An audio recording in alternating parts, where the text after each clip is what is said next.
নমস্কাৰ। হিন্দু ধৰ্মত ভগৱান হনুমানজীক সংকটমোচক বুলি মনা যায়।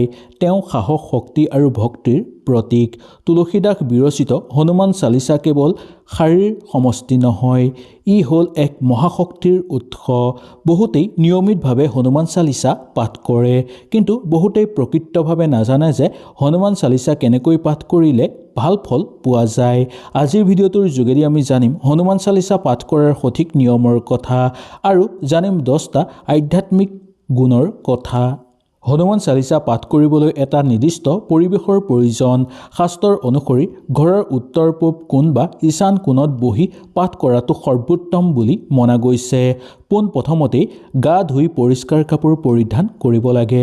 বিশেষকৈ ৰঙা ৰঙৰ বা হালধীয়া ৰঙৰ বস্ত্ৰ পৰিধান কৰি এই হনুমান চালিচা পাঠ কৰাটো অত্যন্ত উত্তম বুলি মনা গৈছে। এখন কোমল আসনত বহিব পাৰে বা ঊলৰ আসনত আপোনালোকে বহিব পাৰে। মনত ৰাখিব, আপোনালোকে মাটিত বহি কেতিয়াও হনুমান চালিচা পাঠ নকৰিব। হনুমানজীৰ মূৰ্তি বা ফটোৰ আগত এগছি ঘিউৰ চাকি আপোনালোকে জ্বলাই ল'ব। যেতিয়া আপোনালোকে পাঠ কৰিব তাৰ আগতেই ভগৱান গণেশ দেৱৰ নাম আপোনালোকে মনত স্মৰণ কৰিব আৰু লগতে নিজৰ গুৰুক স্মৰণ কৰিবলৈ একেবাৰে নাপাহৰিব। ইয়াৰ পিছতহে আপোনালোকে হনুমান চালিচা আৰম্ভ কৰিব।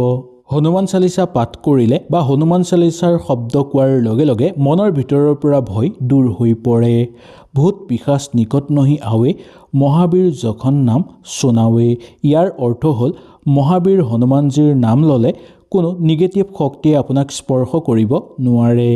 নাশৈ ৰোগ নৰৈ সব পীৰা, জপৰ নিৰন্তৰ হনুমান বীৰা। যিসকলে শাৰীৰিক বা মানসিকভাৱে কষ্ট ভুগি আছে তেওঁলোকৰ বাবে এই পাঠ বহু দৰকাৰী। এই পাঠ মানেই হ'ল ধৈৰ্য আৰু নীৰৱতাৰ শিকায়। হনুমানজীয়ে এই দুটা বস্তু আমাক শিকাই থৈ যায়। হনুমানজীৰ দৰে অপাৰ শক্তি থকাৰ পিছতো তেওঁ কেনেকৈ শ্ৰীৰামচন্দ্ৰৰ চৰণক নিজকে অৰ্পণ কৰিছিল সেয়া আমাৰ বাবে ডাঙৰ শিক্ষা। কেৱল ওঠ লৰাই পাঠ কৰিলেই নহ'ব, ইয়াৰ প্ৰতিটো শব্দৰ অৰ্থ হৃদয়ংগমো কৰিব লাগিব। পাঠ কৰাৰ সময়ত চকু দুটা বন্ধ কৰি হনুমানজীৰ এই বিশাল ৰূপটোৰ মনৰ মাজত কল্পনা কৰিব পাৰিব লাগিব। অনুভৱ কৰিব যে এটা দৃশ্য শক্তিয়ে আপোনাৰ চাৰিওফালে বিৰাজ কৰি আছে আৰু এই 10 মিনিট সময় কেৱল আপোনাৰ আৰু ঈশ্বৰৰ বাবে। মোবাইল বা অন্য চিন্তাৰ পৰা নিজকে আঁতৰাই ৰাখিবলৈ চেষ্টা কৰক।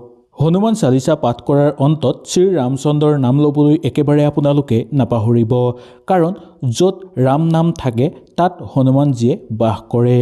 আপোনাৰ বিশ্বাস আৰু ভক্তিয়ে আপোনাৰ সকলো বিপদৰ পৰা আপোনাক ৰক্ষা কৰিব। আশা কৰোঁ এই নিয়মসমূহ আপোনালোকে সঠিকভাৱে পালন কৰি পাঠ কৰিব।